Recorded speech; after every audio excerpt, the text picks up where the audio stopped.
In a quiet little town nestled between rolling hills, there stood an old library. It wasn't just any library, it was a place of wonder and mystery, with shelves that seemed to stretch into the sky and books as old as time itself.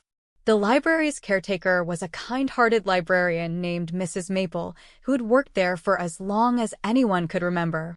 She loved every single book and knew each one by heart, or so she thought. One rainy afternoon, while dusting the shelves in the farthest corner of the library, Mrs. Maple noticed something strange. A small, tattered book that she had never seen before was wedged between two large volumes. It had a cover of deep blue velvet with golden letters that read, "The Book of Living Stories." Curious, Mrs. Maple gently pulled it from the shelf. As soon as she opened the book, a warm, golden light spilled out from its pages, filling the room with a soft glow. The words on the pages began to shimmer and dance, rearranging themselves into new patterns. Mrs. Maple's eyes widened in amazement as she read the first line, "In a world where stories come alive, anything is possible." Suddenly, the room began to change.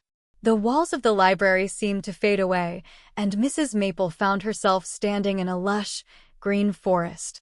Birds chirped overhead, and the scent of wildflowers filled the air. She looked around in wonder and realized that she was no longer in the library, she was inside the book. Every detail was vivid and real, as if the story had come to life around her. As she wandered through the forest, Mrs. Maple heard the faint sound of laughter.